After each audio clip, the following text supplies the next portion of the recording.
یہ نشست صاحب السمو الملکی امیر خالد الفیصل آل سعود حفظ اللہ گورنر مکہ المکرمہ کی زیر نگرانی جدہ دعویٰ سینٹر حی السلامہ کے تعاون سے منعقد ہوئی ہے. I tell you that at the end of the day you will go home with all your sins forgiven. اسلام کہتے ہیں سلام علیک سأستغفر لك ربی انہو کان بی حفیا. اللہ نے ہمیں کامل دین دیا، اس کامل دین کے علاوہ کوئی اور دین اللہ کے ہاں قابل قبول نہیں. اس اجرا کے لیے آخر وہ کہاں ہے وہ علم، کہاں ہے وہ تفقہ فی الدین، کہاں ہے وہ علم شریعت جس کے ذریعے ہم اس اسلام کو سمجھے جو نبی کریم صلی اللہ تعالی علیہ وسلم لے کر کے آئے تھے. مجھے کیا پتا کہ یا علی مدد اور یا اللہ مدد میں کیا فرق ہے، نہیں جانتا تھا میں. اور جب میں نے تقلید کے پردے کو توڑا اور زنگار اتار دیا تو مجھے رسول کا معنی بھی اس وقت سمجھ آیا ہے کہ رسول اللہ صلی اللہ علیہ وسلم نے فرمایا کہ جب انسان کو قبر میں دفن کر دیا جاتا ہے تو قبر اس کو ایک مرتبہ ضرور دباتی ہے. قبروں کے اندر کرامات دکھاتے ہیں، کسی کو اولاد دیتے ہیں، کسی کو رزق دیتے ہیں، کسی کی مشکل ڈالتے ہیں، کسی کے غم دور کرتے ہیں، کسی کو شفا دے دے. توحید کو اپنا لو، اللہ کے پاس کامیاب ہو جاؤ گے. اور دوسرا تملک العرب والعجم. اسے ایک بات ہی نہیں نکل پا رہی ہے اور یہ کیفیت دے کر کے آپ سب بڑے خوش ہوئے اور کہا انہا ابنت ابی بکر، یہ ابو بکر کی بیٹی ہے. کیا تم جانتی ہو؟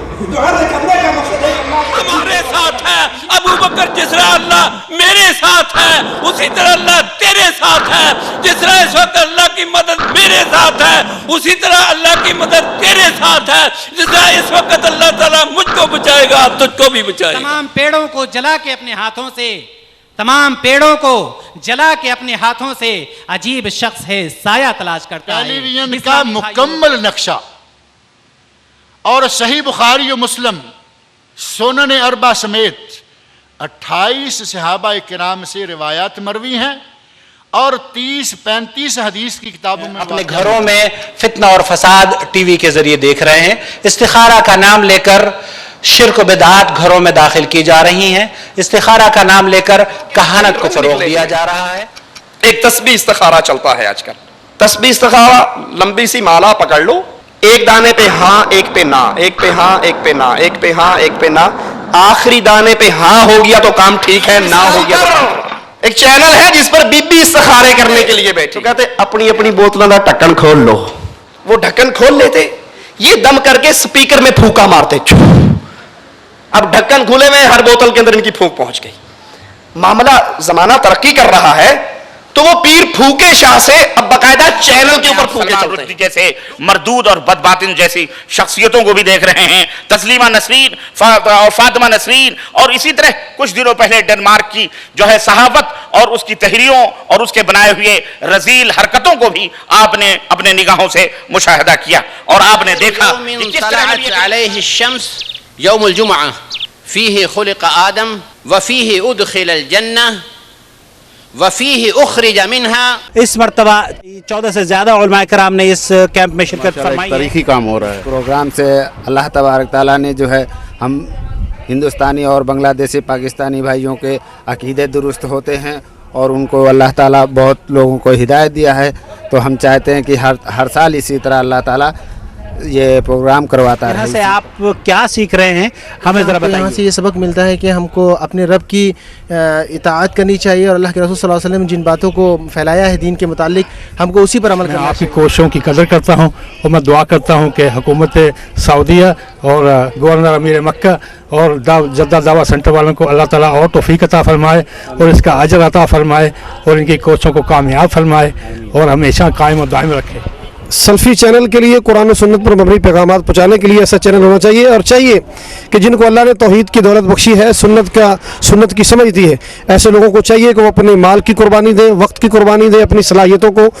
یہاں آنے والا ہر شخص جو ہے عقائد اور توحید پہ علم سیکھ کے. شمیم احمد صاحب آپ کا کہاں سے تعلق ہے؟ میرا ہندوستان یو پی سے تعلق ہے، دہلی کے قریب. چیزیں دیکھنے کو اور سننے کو ابھی ملی ہیں جو کبھی ہم محسوس نہیں کر سکتے تھے اور ابھی ہم کو پتہ چلا ہے کہ کافی بدعت اور شرک ایسے پھیل رہا ہے آدمیوں کے جس میں اور جو محسوس ہی نہیں ہو رہا آدمیوں کو. آپ کا نام؟ محمد صابر. محمد صابر صاحب کہاں سے تعلق ہے؟ مکہ سے.